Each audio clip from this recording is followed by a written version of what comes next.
How to Start Trusting Again After Being Burned. I was in love. She was my wife, and I thought she was my best friend. Debbie and I had been married for 6 years when I learned that it was all an illusion. We were living in Portland at the time. Debbie had recently taken a job as an internal auditor for the largest real estate firm in the city, and I was in sales for a national machine tool manufacturer. Given my product line, I was rarely in the city center.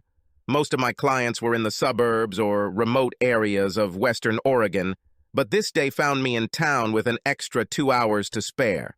I called Debbie, invited her to lunch, and was disappointed when she told me she needed to finish a spreadsheet before an important meeting that afternoon. I didn't want to miss the opportunity, so I went to Jake's for a plate of crawfish étouffée. I enjoyed the nut brown sauce with my rice while listening to the women at the table behind me and wondering how they did it. All 4 women seemed to speak at the same time. This is not the first time I have witnessed this phenomenon, and it has always puzzled me. Men cannot do this. I sat there smiling to myself, trying to understand how anyone could understand this gibberish, when something one of the ladies said stuck in my head.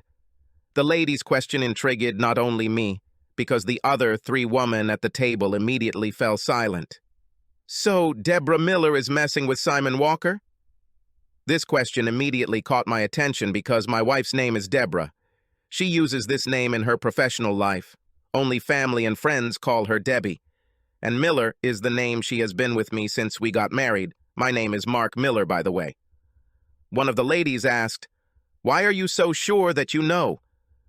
The first one replied, "I was sitting in Deborah's office when her husband called her. She refused his invitation, under some excuse that she was working during her lunch break." 5 minutes later, Simon looks into her office and asks if she's ready. She nodded at Simon and then blushed and looked at me.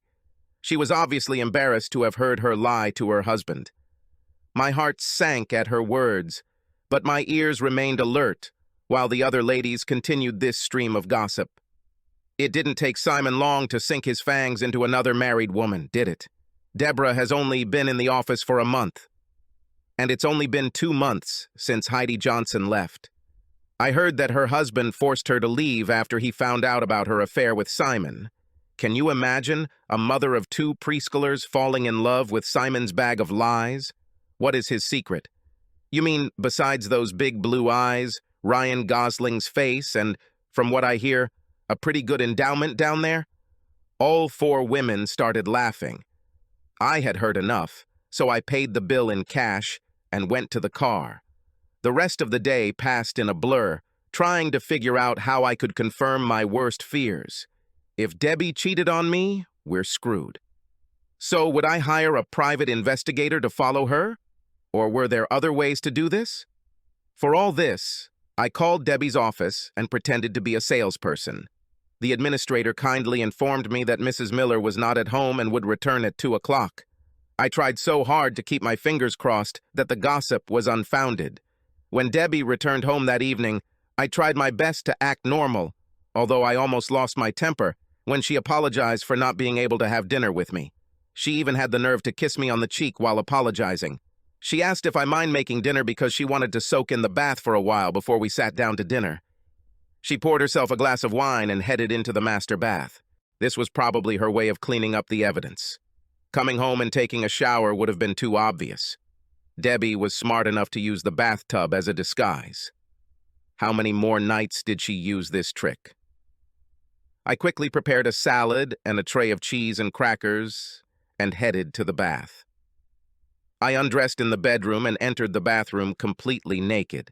Debbie nearly jumped out of her skin when I walked into the bathroom and started getting into the tub. "Mark, what are you doing? Trying to scare me to death." "Well, if you remember Deb, I live here too. Just thought we could share the hot water." Debbie has a cue when she is lying or takes time to answer a question. She doesn't know she has it, and I never told her about it. I've seen this from time to time. Just last week I saw her tell when a good friend of ours asked Debbie if she liked her new hairstyle. Debbie blinked twice and then told her friend that she absolutely loved it. Debbie let her speak before answering me. "I was just leaving because I was absolutely hungry. Is supper ready? You've probably guessed that Debbie uses words like absolutely. Before Debbie had a chance to wrap the towel around herself, I did my best to examine her. No telltale bite marks, etc., and I couldn't get a good look at her shaved crotch without it being obvious. As the water was leaking from the bathtub, I thought about taking a sample of the water and getting it tested, but had no idea how to do it. Catching Debbie turned out to be incredibly easy. That night, I downloaded a self-published book called The Amateur Detective onto my Kindle. Catching a Cheating Spouse. It only took me a couple of hours to read the basics, and the next morning, I finished 2 assignments while Debbie was in the shower. First, I checked Debbie's calendar on her smartphone. Yesterday at noon, Debbie blocked out 2 hours with the note, "Work until lunch." I noticed that on the previous Thursday, the same 2 hours were blocked with the same note. How clever of her. The second task was to download a tracking app to her phone. It was too easy, and after thinking about it, I checked my phone. What a bitch. I had a similar app on my phone. I quickly deleted the app from Debbie's phone. There is no point in raising your hand too early. I saved the application on my phone. It may come in handy in the future. Every morning I checked her calendar. Tuesday morning turned out to be a good one. Between noon and 2, there was a note. Work until lunch. After breakfast, I went to my office and did my best to get something done. On my way to work, I picked up my phone at Walmart. At 11ish, I forwarded my regular phone to the new phone and left my regular phone on the table. If Debbie checks the tracking app she has installed on my phone, it will show that I am sitting 20 miles from her office. If she called me, I could answer the phone. I arrived downtown in 15 minutes and checked into the Starbucks across from her office building. At the stroke of noon, she walked out the front doors with a man. Damn, he actually looked like Ryan Gosling. I left Starbucks to follow them. This may sound crazy, but following the advice in the book, I wore a baseball cap, sunglasses, and a small rock in my right shoe to help me change my stride. None of that mattered, because the 2 lovebirds only had each other's attention as they walked hand in hand 1 block to the lobby of the Vintage Hotel. I decided I had almost 2 hours, so I went across the street to the bank and started transferring some money, closing our mutual credit card accounts and home equity account. Debbie and I also had credit cards in each of our names. She will find out about the closed accounts later, when it no longer matters. I also called my company's law firm and received a recommendation for a divorce attorney. I called her office and made an appointment for the next day. With half an hour left, I returned to the hotel lobby. I waited in the lobby, trying to keep a low profile, pretending to read the Wall Street Journal, but actually watching the elevator doors as the 2 of them descended. I woke up. Debbie stared at me with a shocked expression. Mark, God. No. Simon was ready to play the hero because he stood between me and Debbie and started saying something about being careful, holding out his hand like some damn traffic cop. I think Debbie forgot to tell him about the boxing class I was taking, because he didn't seem ready when my fist went into his stomach just below his solar plexus. He knelt down. Debbie just stood there, still moving her mouth like a damn fish. Before she could say a word, I told her, "Maybe it's best to leave the room for the night, because I don't want you coming home tonight and maybe ever again." Unfortunately, right after I got home that day, a squad car pulled up, and when I opened the door, I was handcuffed and taken to the Multnomah County Jail and booked for assault. Simon pressed charges. As a result, I spent the night in prison, and the next day I was released due to my own intelligence. When I got home, it was obvious that Debbie was in the house because most of the small and valuable things, including the watch my father left me when he died, were gone. I checked the closet and found that Debbie's clothes were also missing. Good riddance. I still had time to shower and catch a meeting with my lawyer. Over the next 3 months, the following happened, and not in any particular order. The charges against me were dropped because I was lucky. The front desk clerk told the officers that Simon had assaulted me and she saw him raise his hand. To her, it looked like he was ready to attack me. I think she was the kind of person who was happy to see any creep who entertained a married woman get his due. She wasn't actually lying. She was simply interpreting Simon's actions in my favor. I only communicated with Debbie through our lawyers. She tried, "Can't we do this?" I firmly said no, and the divorce papers went through the system. When I refused to agree to counseling, Debbie flew into a rage and tried to get over half of our community assets, child support, etc. My luck continued after Debbie because my lawyer argued that even though we lived in a no-fault state, I shouldn't have to suffer the consequences of her actions. The judge was swayed. My lawyer took a unique approach. She revealed that while Debbie had the opportunity to write her own vows, she agreed to traditional vows that included leaving all others, so I expected fidelity. Secondly, we had testimony from Debbie's colleague about a conversation in Debbie's office when she declined my lunch invitation in order to have lunch with Simon. Third, you could hear a pin drop when it hit the court. Debbie took my father's watch while I was in jail. The judge tried her best to keep a neutral expression as she listened to this testimony, but she was clearly impressed. Even Debbie's lawyer cringed when the statement was read in court. I got a divorce and my watch back. Debbie and I shared everything we had accumulated during our marriage, and she did not receive any alimony. Debbie asked for one more, and she was granted. She asked to meet with me before the final paperwork was signed, sealed, and delivered. What the hell? I agreed, at least out of curiosity. So we sat down in her lawyer's office, and she started talking nonsense about how much she loved me, how sorry she was for falling into Simon's trap, and how she thought we were a great couple with a great future. When I heard enough, I decided to bluff. "Debbie, tell me about the others." Debbie blinked twice before answering. "Mark, since we've been together, I've never been with another man, absolutely honest." I shook my head. "Goodbye, Debbie." This must have made Debbie very angry because 3 weeks later, I received the CD in the mail. It's hard to believe. I always thought Debbie was a pretty smart woman, but on the CD there was a tape of Debbie and Simon having sex. It all started with a fully clothed Debbie looking straight into the camera. "Mark, this is for you. Eat your heart out." The entire video was only 15 minutes long, but it was one of the hottest 15 minutes I've ever seen. I seriously considered sending links to the site to Debbie's parents, friends, and employer, but ultimately decided to de-escalate the war. I never told Debbie about the Tumblr account, but I did send her an email warning her that more videos like this would end up on her dad's computer screen. Debbie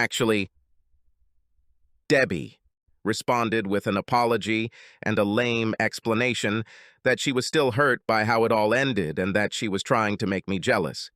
She promised to stop. I'm a pretty stoic guy. I'm sure most people who know me even think I'm a little cold. After the divorce, and even after watching the video, I didn't cry, I didn't spend a week drunk, and I didn't think about eating my gun. I was sad because Debbie had been my best friend for the 6 years we were married. Her betrayal deprived me of all trust in other people. If you start to think that people are untrustworthy, you will begin to see this in your daily interactions with people. I'm pretty sure my college psychology classes called this a self-fulfilling prophecy. Now, when the bartender or salesman gave me change for 10 instead of my 20, I decided that they were trying to scam me. Little things like this turned me into a cynic. My job in sales didn't help either because it's such a brutal environment. As for women, I had my usual routine, chasing skirts and hanging out in bars, some kind of lonely existence, until a year after my divorce, I met Becky at a dinner party thrown by some clients. Becky was beautiful, with green eyes, blonde hair, a body that would be on the cover of a Victoria's Secret catalog, and most importantly, the personality of a woman you would be proud to take home to meet your family. Her smile and laughter could light up a room, and they definitely lit me up. At this dinner party, I did everything I could to be the most charming and most interesting person in the world so I could sell Mexican beer that night. If only I could sell myself to this lady. As we were about to call it a night, I approached Becky and asked if I could take her out to dinner the following weekend. "How can I say no?" she asked. "You worked so hard tonight to make me want to say yes. That effort should be rewarded. Is it obvious?" Yeah, but I think it's cute. I also asked our hostess what she thought about you, and she said you have potential, so let's go next Friday and find out. After 2 months of dating, we decided to become exclusive, but we took our time and maintained separate residences, although we spent 4 to 5 nights a week together. Every single one of my friends fell in love with her. And best of all, I started to fall in love with Becky and felt that she might fall in love with me. Sex began immediately after the promise of exclusivity. A gentleman should not kiss and tell, but without going into too much detail, I will say that it was the best sex of my life to that point. Nothing was off limits to her as long as it was limited to what two people could do with each other.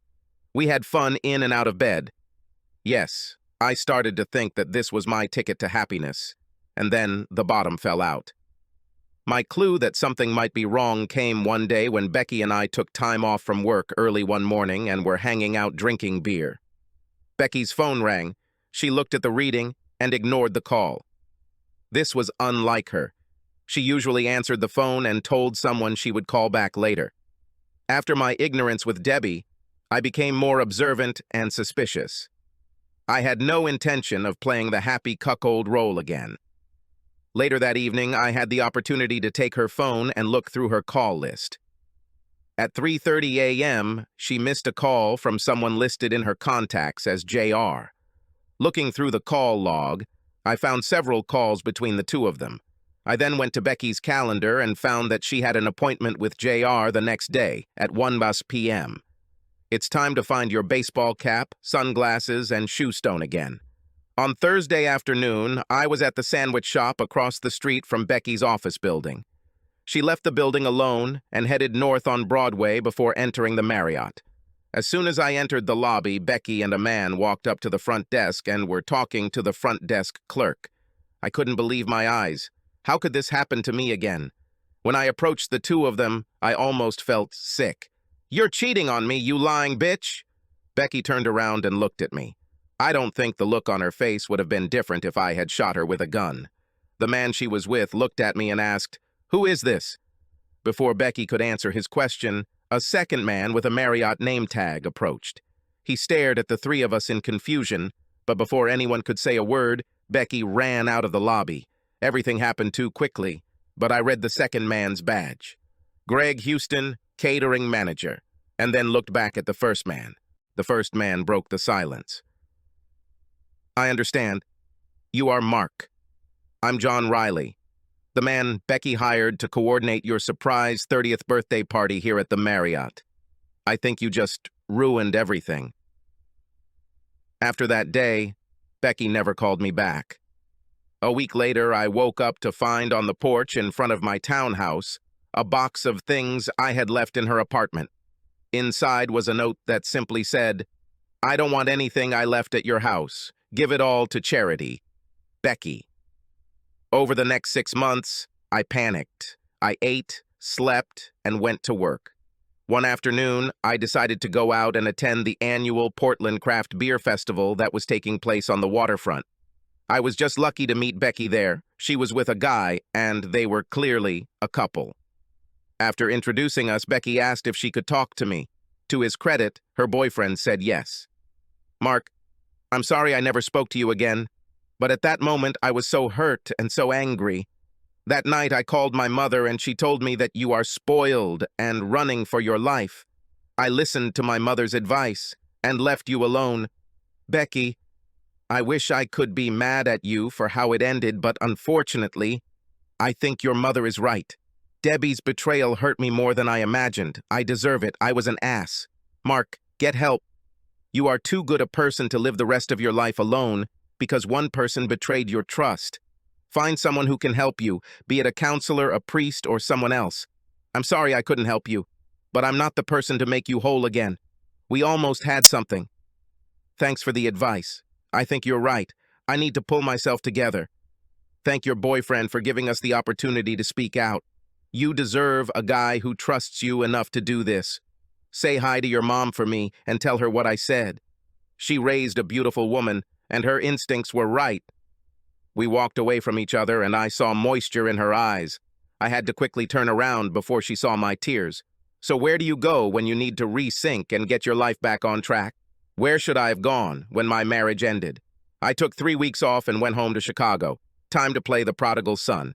Mom still lived in the house we grew up in on the north side of town. I was the only one of her children to move out of the area, so she wasn't alone. My older sister had 2 children, and my younger brother had 3. I teased him that his wife was a regular baby machine. 3 kids before his 30th birthday. Mom was busy with 5 grandchildren, but I knew she missed me, although I can't figure out why, since she always claimed that I was the reason for her gray hair. On our second day in town, my mother invited my siblings and their families to a big feast.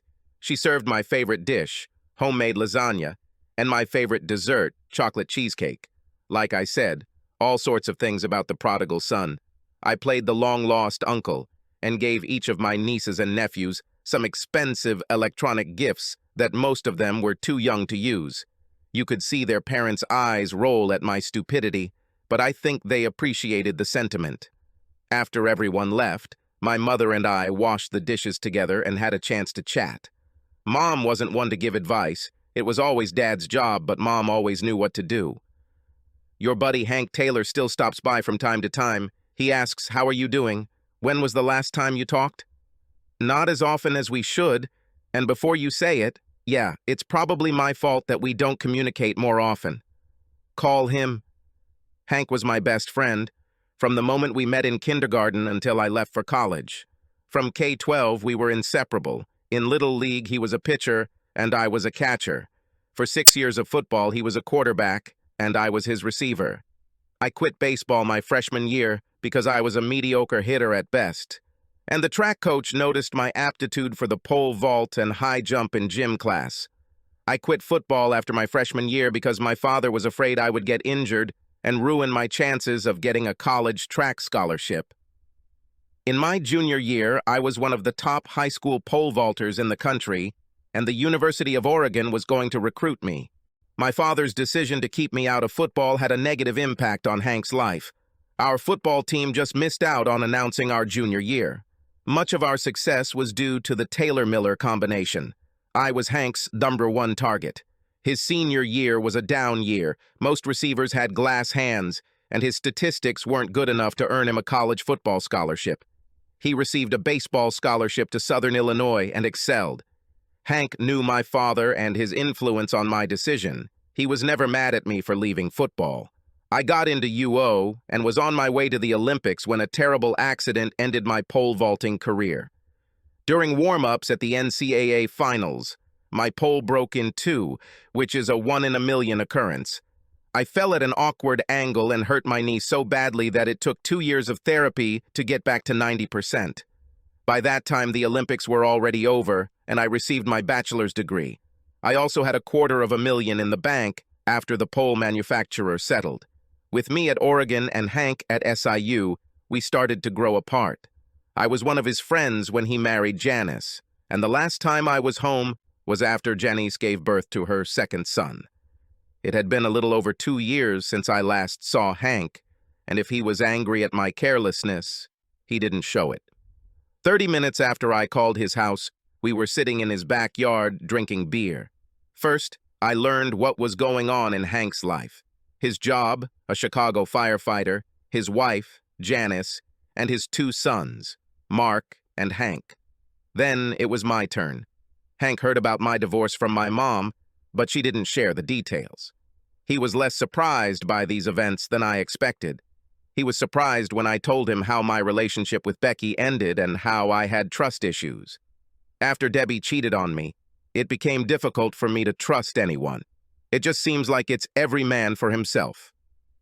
Hank stared at me before answering. "It's because you've been hanging out with the wrong people for the last 12 years. Let me tell you a story you don't know. For the 3 years you and Ginny dated in high school, I had a crush on Ginny. Yes, I can see from the look on your face that you had no idea. And that's how it should be. A friend never messes with a friend's lady, no matter what. Remember that trip to my uncle's cabin in Door County? You had to work on Friday, and the girl I was going out with at the time was Stacy. Ginny and I went to the cabin on Friday morning to get everything ready, and you and Stacy will come over Friday evening after work. Your car broke down, and you didn't get there until late on Saturday night. So Ginny and I are going to be alone all night because we got a call saying you're stuck in Milwaukee, we're drinking cheap wine. Ginny is still in one of her bikinis from swimming in the lake. And to top it off, there's a blackout in the cabin electricity. And now we are sitting by candlelight. And you want to know what happened that night between me and Ginny? Nothing. Because a friend never crosses that line. And if I hadn't been a friend and tried to attack Ginny, do you know what would have happened? Nothing. Because Ginny was the kind of girl who would never cheat on her man. You went to Oregon and left people you could count on to follow your Olympic dream. That's okay, but you shouldn't have replaced your friends with self-centered grabbers. I feel sorry for you, Mark. It took me a few seconds to process what Hank had said.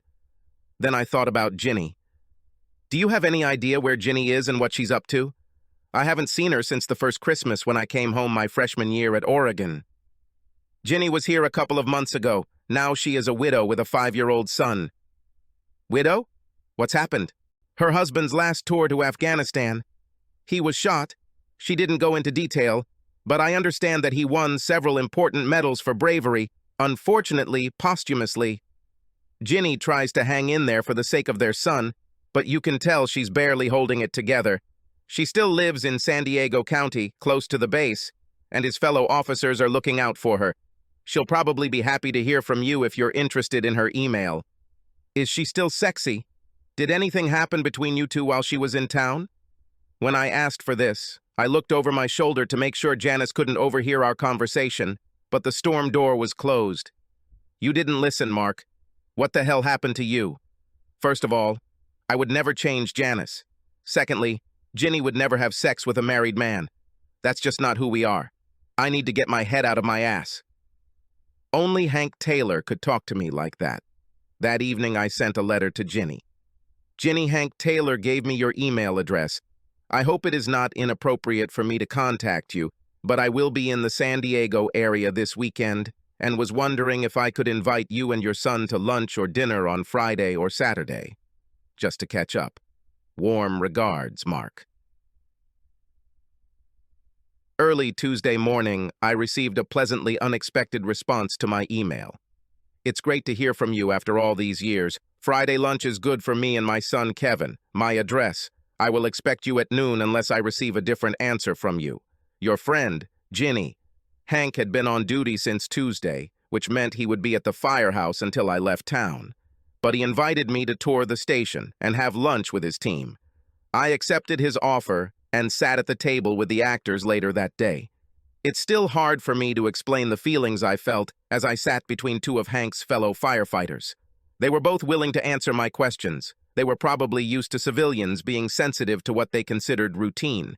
The need for trust to perform one's tasks when fighting a fire became apparent. The only way each firefighter dared to enter a burning building was to realize that their teammates would have each other's back and get the job done. It was probably then that I began to realize that my life had gone downhill. Back in high school, I replaced baseball and football, two team sports, with individual track and field events. Although the overall performance of the track team depended on others, my contribution was based solely on my efforts. Even the profession I chose, sales, was similar to this. Whether I made a sale or not depended almost entirely on my efforts. The only team achievement I could point to since I was 15 was my marriage to Debbie. I flew into San Diego on Thursday, rented a car, and checked into Coronado. On Friday, I drove north to Ginny's house, one of the apartments in a 4-unit townhouse. I called and waited, trying to hide a bouquet of flowers from a nosy neighbor. I almost dropped the flowers when the door opened. My God, Ginny was more beautiful than she was at 19. She was wearing a bright blue sundress and had a little boy wrapped around one of her legs. "Mark, welcome." She put her hands behind my head and kissed my cheek. "This is for me?" she said, pointing to the flowers. It was a stupid question, but I think she was trying to get me to say something because I was still standing there, frozen. I responded by handing her the bouquet. "Thank you, Mark. Please come in while I put them in the water. Mark, this is my son, Kevin. Kevin, this is Mr. Miller, an old friend who I went to school with before I met your dad. Kevin extended his tiny hand and said, "Hello, Mr. Miller." Finally, I found my voice and said, "Hi, Kevin," shaking his hand. While Ginny was putting flowers in a vase, I looked around the apartment. The first thing that caught my attention was the folded flag in the center of the bookcase. On one side of the flag was a photograph of a Marine. Attached to the frame were two medals, a Purple Heart and a Navy Cross. It's my father. I looked at the photo from the other side of the flag.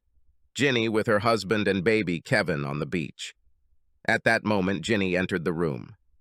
"Ginny, I'm sorry if something is wrong, but this is a beautiful photo. You three look very much in love. You must miss him." "No need to apologize. It's a pleasant memory, and yes, we were madly in love. I met him at Northwestern University. He was in the ROTC program when I was studying journalism. My classmates wondered why I fell in love with a military man. Most of my classmates had little respect for the Army, but in addition to being strong and confident, Chuck was someone you could count on and had a heart of gold. And again, that word is trust." Ginny's eyes watered slightly as she looked at the photo, so I broke the silence. "Are you still going to have lunch?" "Yes, we need to make it. Come on, Kevin. Mr. Miller will take us to Red Robin." Kevin was very encouraged by this, and we got into Ginny's car instead of moving the car seat into the rental car. During the drive, the conversation became more upbeat, and by the time we entered the restaurant, the three of us were laughing at some stupid joke Kevin told us. Lunch was wonderful. Although since we last spoke, Ginny has gone through so many changes in her life. Marriage, child, widow. She was still the same. Kind, smart, cheerful, and charming. At one point, Ginny asked me why I was in San Diego. I was embarrassed, but I decided to tell the truth. I told you about how both my mother and Hank scolded me. So, the truth is that I came here to apologize to you for the way I ended things back then. You deserve better and were completely honest listening to you tell me about your marriage. You did much better. What are you going to do now? Are you going back to Portland? My flight is not until Sunday evening. I think I'll spend the next couple of days on the beach, running and trying to recover. I have a lot to think about. Kevin relieved his boredom by coloring with the crayons the restaurant provides for the children, while the two adults were engrossed. But 2 hours later, we went back to Ginny's. "Mark, would you like to go to a barbecue at my friend's house tomorrow?" "What, and skip the day contemplating your navel? You're asking a lot." Ginny laughed. "Well, if you change your mind and decide to go to the barbecue with us, pick me up tomorrow at 11. Dress casually in shorts and a polo shirt. Oh yeah, bring some beer." I told Ginny I would, kissed her on the cheek, and shook Kevin's hand. As I drove back to my hotel, all the reasons why I loved Ginny for 3 years in high school came back to me. The next day, Ginny, Kevin, and I went on a picnic. Ginny was wearing white shorts and some kind of t-shirt with a bra. The shorts weren't too short for a family picnic, but they showed off the shape of her athletic legs. The top just hinted at her cleavage, sexy but discreet. She pulled her blonde hair into a ponytail. Aviator sunglasses hid her brown eyes. After we parked the car, Ginny took my hand to introduce me to her friends. As we approached a small group of men, apparently Marines, I felt them studying me, and I got the feeling that this outing was partly a test to see if I was good enough to date Ginny. We met, and Ginny left me to make sure Kevin was around the other kids. At least that's the reason she gave me. I said to the group, "I hope this is not a cliché, but thank you for your service." Captain John Clayton was in charge of the group. "It doesn't matter whether it's corny or not. It's always nice to hear. My father served in Vietnam, and I see the joy in his eyes when we walk together. I'm in uniform, and someone thanks me. Not at all like his experience after returning from Nam." Then the conversation moved on to more pleasant topics, including a courageous icebreaker, a sports one. The day passed quickly. I spent some time with Ginny, some time with the men, and even spent an hour in the kitchen with the ladies swapping cooking tips. At the end of the day, I was invited to join the men at the local tavern after bringing Ginny home. Kevin was asleep in his car seat. "Well, did I pass?" I think so, but Doreen will probably call me after you leave for the tavern. I'll get another call tomorrow after the men report to their wives tonight. I hope you don't mind too much. It's a close-knit group that looks out for each other. I'll always be a part of it because Chuck, he and John Clayton were very close in Afghanistan. I held my breath and decided to ask the question that was running through my head. So, the fact that I'm being tested means you want to keep dating me? Yes, Mark. We've both changed since high school, but I still have something in my heart for you. If you want to continue seeing me, I would really like that. I'd like that too, Ginny. Let's start checking. We laughed, and I remembered how much I loved the sound of her laugh. It will probably be late when I leave the bar. Can we see each other tomorrow? That is, if I pass the tests? Ginny laughed again. I usually go to Mass at 10. You can join me for Mass or come later. She looked me in the eyes. When was the last time you went to Mass, Mark? Besides funerals and weddings, at least 10 years have passed. I slowly left the church when I moved to Oregon. I didn't stop believing, I just stopped going to church. We drove up to her house. I carefully lifted Kevin out of the car seat and carried him to bed. I turned around and saw Ginny in the doorway, looking at us with a smile on her face. I went up to her, hugged and kissed her. She kissed me back. See you tomorrow. I'll be here at 9:30. Wish me good luck. I walked into the bar and was greeted by 5 men, including John Clayton. The bartender poured me a pint, and the 6 of us sat down at a table. John was obviously the leader here, so he started the business. Mark, we're not trying to make your life difficult, but you have to understand that the 3 of us at this table, including myself and the bartender Roddy, all owe our lives to Chuck Turner. Did Ginny tell you anything about it? No. I saw the Navy Cross and knew it had to be something special, but I didn't want to get involved, so I didn't say anything. Well done, showing respect. I will tell you. We were on patrol in the mountains near Pakistan when we were ambushed by about 40 Taliban insurgents. We couldn't call for an airstrike because it would cause an avalanche. We couldn't retreat because they would hold the high ground and beat us off. Chuck ordered us to flank them while he and Rodriguez remained in position to bring them in. It took us 3 hours in this rough terrain to advance to the rear Taliban. Chuck and Roddy kept them busy for 3 hours. We managed to flank, and being on high ground, we were able to destroy them. But by the time we reached Chuck and Roddy, both were wounded. Chuck had 4 wounds and was still fighting. He died in my arms. Roddy was unconscious with wounds to his head and leg. Roddy has a prosthetic leg, so he works as a bartender and is not on active duty. That's why Ginny is our responsibility. At least until someone comes along and relieves us of responsibility. Someone worthy. I understand, John. Let me answer you this way. Ask Ginny if I ever did anything disrespectful in the 3 years we were together. My worst sin was letting her go, but I think it worked out better for her because she met Chuck, and they had a son. I didn't have the maturity to be a good husband or father back then. I have never touched a woman in anger, even when I caught my first wife with another man. I may not have what you have, the courage to attack the men shooting at you, but I am not a coward either. I wouldn't back down if it meant protecting the person I love from harm. I recently realized that I am a little self-centered, but I will work on it. So now that I know how things are, let me ask you all. I stopped to look around the table. Do I have your permission to continue dating Ginny? People might think it's a bit over the top to ask permission to date an adult, but I saw it as a way to show respect for their obvious concern for a friend's widow. I wasn't pretending, but I'm a good salesman because I'm pretty good at reading people. And it was the right question because the answer was a wide smile from John and the others. Roddy, can you bring us something tasty? Let it be Knob Creek. Rodriguez brought 7 glasses, half filled with amber liquid. John raised his glass to make a toast. Captain Chuck Turner Rodriguez joined us, and we all touched glasses and drank. We stayed for a couple more hours, drinking slowly to avoid getting drunk, but covering a variety of topics. At some point, I was told why Ginny wasn't dating anyone right now.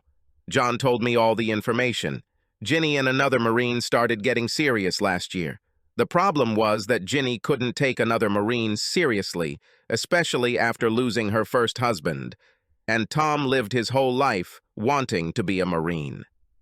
Tom told Ginny that he would leave the Marines, and Ginny told Tom that if he did, she would never speak to him again. Tom transferred to Lejeune right after that, and Ginny hasn't been serious since then until she received your letter. Doreen said she called that day, honestly excited about your visit. Don't say what I told you. I won't say anything, but thanks for sharing. The next day, my affair with Ginny began. I racked up some serious Alaska air frequent flyer miles flying between Portland and San Diego, every weekend spent with Ginny and Kevin. Hotel rooms were more expensive than airfare, and Ginny wasn't ready for us to consummate our relationship. John and Doreen were kind enough to put me up in their guest room. At home, I tried my best to work on my interpersonal skills. Even my boss noticed the difference in my behavior. I joined the company softball team in San Diego. I played doubles tennis on the base courts. Ginny was my partner, and we got along well with new partners. This was my 5th trip to San Diego.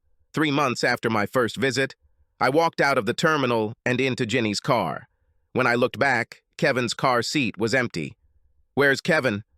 "Doreen and John will have him this weekend. I have a surprise for you. I hope you like it," was Ginny's response as she pulled off the side of the road, exited the airport, and drove north on I-5. Ginny didn't tell me anything else about our destination, so we moved on to other things. She told me that Kevin was disappointed that he wouldn't see me until Sunday. He really got attached to me. I could tell Ginny liked it just by the tone of her voice. As we drove, I noticed that Ginny was wearing the same blue dress she wore to our first dinner, but this time she had no bra under her dress. We stopped at the La Jolla Beach and Tennis Resort. She smiled broadly at me. "I think it's time, don't you?" My answer to her question was a wide grin.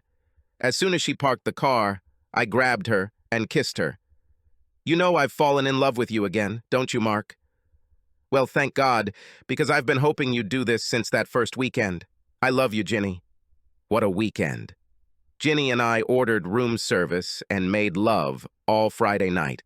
It's funny, we had sex 2 of the 3 years we dated in high school, so you have some expectations of what it will be like. But the passing years had taught us both a thing or two, thank God, because what we did that night had nothing in common with the bumbling awkwardness of those 2 teenagers over 12 years ago. We played tennis on Saturday afternoon and made love on Saturday night. On Sunday morning, she surprised the hell out of me by taking us to the nude beach under the cliffs in Torrey Pines. Ginny kept her bikini bottoms but removed her top. I plucked up my courage and took off my swimming trunks for half an hour before. Worried about sunburn, I put them back on. "How did you know about this beach? Don't tell me you've done this before." "Don't say anything, but Doreen and John come here from time to time.